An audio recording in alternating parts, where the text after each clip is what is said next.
Hi ಎಲ್ಲರಿಗೂ ನಮಸ್ತೆ. ನಾನು ನಿಮ್ಮ ಪ್ರೀತಿಯ ಶ್ರುತಿ ಗೌಡ ಮಾತಾಡ್ತಾ ಇರೋದು. ಇವತ್ತಿನ ವಿಡಿಯೋ ಬಂದು ಶ್ರೀ ಕಬ್ಬಾಳಮ್ಮ ದೇವಸ್ಥಾನದ ವಿಶೇಷತೆ ತಿಳಿಸೋಣ ಅಂತ. ಇದು ಬೆಂಗಳೂರಿಂದ ಸುಮಾರು ನಿಮಗೆ 80 ಕಿಲೋಮೀಟರ್ ಆಗುತ್ತೆ. ನೀವು ಕನಕಪುರದಿಂದ ಹೊರಟ್ರೆ ನಿಮಗೆ 22 ಕಿಲೋಮೀಟರ್ ಆಗುತ್ತೆ.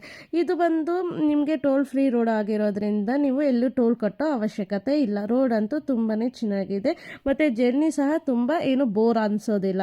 ಮತ್ತು ಇದು ಬಂದು ರಾಮನಗರ ಡಿಸ್ಟಿಕ್ಕು ಮತ್ತು ಕನಕಪುರ ತಾಲೂಕು ಮತ್ತು ಕಬ್ಬಾಳು ಅನ್ನೋ ವಿಲೇಜಲ್ಲಿ ಇದೆ. ಈ ದೇವಸ್ಥಾನ ಬಂದು ಸ್ಯಾಟರ್ಡೆ ಸಂಡೇ ನಿಮಗೆ ಬೆಳಗ್ಗೆ 5:30ಗೆ ಓಪನ್ ಆಗಿ ರಾತ್ರಿ 8 ಗಂಟೆವರೆಗೂ ಓಪನ್ ಇರುತ್ತೆ. ಮತ್ತು ನಿಮಗೆ ಮಂಡೇ ಟು ಫ್ರೈಡೇ ಆದರೆ ಬೆಳಗ್ಗೆ 6 ಗಂಟೆಗೆ ಓಪನ್ ಆಗಿ 10 ಗಂಟೆ ಕ್ಲೋಸ್ ಆಗುತ್ತೆ. ಮತ್ತು ಈ ದೇವಸ್ಥಾನ ಓಪನ್ ಆಗೋದೇ ನಿಮಗೆ ಸಂಜೆ 4 ಗಂಟೆಗೆ ಓಪನ್ ಆಗಿ ರಾತ್ರಿ 8 ಗಂಟೆವರೆಗೂ ಇರುತ್ತೆ. ಮತ್ತು ಇದು ಕ್ಲೋಸ್ ಆಗೋದೇ ರಾತ್ರಿ 8 ಗಂಟೆಗೆ. ಮಂಗಳವಾರ ಮತ್ತು ಶುಕ್ರವಾರ ಮತ್ತು ಭಾನುವಾರ ಇಲ್ಲಿ ವಿಶೇಷತೆ ಪೂಜೆ ನಡೆಯುತ್ತದೆ. ಇದು ಬಂದು ದೇವಸ್ಥಾನದ ಎಂಟ್ರೆನ್ಸ್. ದೇವಸ್ಥಾನ ಎಂಟ್ರೆನ್ಸ್ ಆಪೋಸಿಟ್ ಅಶ್ವಿನಿ ಅನ್ನೋ ಸಸ್ಯಾಹಾರಿ ಹೋಟೆಲ್ ಇದೆ. ಅಲ್ಲಿ ಅಶ್ವಿನಿ ಅನ್ನೋ ಸಸ್ಯಾಹಾರಿ ಹೋಟೆಲಲ್ಲಿ ನಾವು ತಗೊಂಡಿದ್ದು ಪೂರಿ, ಇಡ್ಲಿ, ಚಿತ್ರಾನ್ನ. ಟಿಫನ್ ಮುಗಿಸ್ಕೊಂಡು ಹಾಗೆ ಮುಂದೆ ಹೊರಟ್ವಿ. ಇಲ್ಲಿ ಪೂಜೆ ಸಾಮಾನು, ಹೂವಿನ ಹಾರ, ನಿಂಬೆಹಣ್ಣು ಹಾರ ಎಲ್ಲ ಇಲ್ಲೇ ಸಿಗುತ್ತೆ. ನಾವು ಪೂಜೆ ಸಾಮಾನು ತಗೊಂಡು ಹೂವಿನ ಹಾರ ತಗೊಂಡು ದರ್ಶನಕ್ಕೆ ಹೊರಟ್ವಿ. ಸಂಡೇ ಆಗಿರೋದ್ರಿಂದ ತುಂಬ ಕ್ಯೂ ಇತ್ತು. ಕ್ಯೂ ಅಲ್ಲಿ ಮುಂದೆ ಹೊರಟ್ರೆ ನೋಡಿದ್ರೆ ತುಂಬಾ ರಶ್ ಇತ್ತು ಒಳಗಡೆ. ಈ ದೇವಸ್ಥಾನ ಬಂದು ಬೆಟ್ಟದ ಕೆಳಗಡೆ ಇರೋ ದೇವಸ್ಥಾನ. ಬೆಟ್ಟದ ಮೇಲ್ಗಡೆ ಬೇರೆ ದೇವಸ್ಥಾನ ಇದೆ, ಅಂದರೆ ಕಬ್ಬಾಳು ಅನ್ನೋ ದೇವಸ್ಥಾನ ಮೇಲೆ ಸಹ ಇದೆ.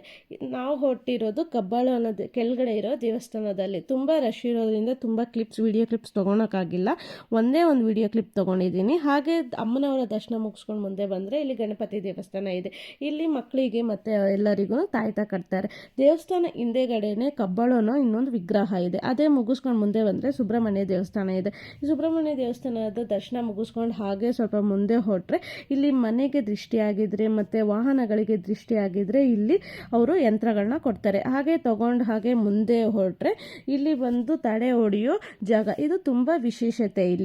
ಇಲ್ಲಿ ಬಂದು ನಾವು 10 ರೂಪಾಯಿ ಟೋಕನ್ ತಗೊಂಡು ಹಾಗೆ ಮುಂದೆ ಹೊರಟ್ರೆ ನಮಗೆ ಮತ್ತೆ 50 ರೂಪಾಯಿ ಅವ್ರಿಗೆ ಪೇ ಮಾಡಿ ನಾವಿಲ್ಲಿ ದಿಷ್ಟಿ ತೆಗೆಸ್ಕೋಬೋದು.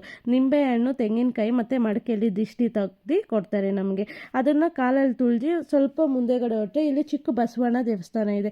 ಈ ಬಸವಣ್ಣ ದೇವಸ್ಥಾನ ಮುಗಿಸ್ಕೊಂಡು ಹೊರಗಡೆ ಬಂದರೆ ದೇವಸ್ಥಾನ ನಾವು ಹೊರಗಡೆ ಇರ್ತೀವಿ. ಮತ್ತು ನಾವು ಹೊರಟಿದಾಗ ಇನ್ನೂ ದೇವಸ್ಥಾನ ಕನ್ಸ್ಟ್ರಕ್ಷನ್ಸ್ ನಡೀತಾ ಇತ್ತು. ಇಲ್ಲಿ ಚೌಟ್ರಿ ಎಲ್ಲ ಇದೆ. ನಿಮಗೆ ಈ ವಿಡಿಯೋ ಇಷ್ಟ ಆಗಿದ್ರೆ ಲೈಕ್ ಮಾಡಿ, ಶೇರ್ ಮಾಡಿ, ಕಮೆಂಟ್ ಮಾಡಿ.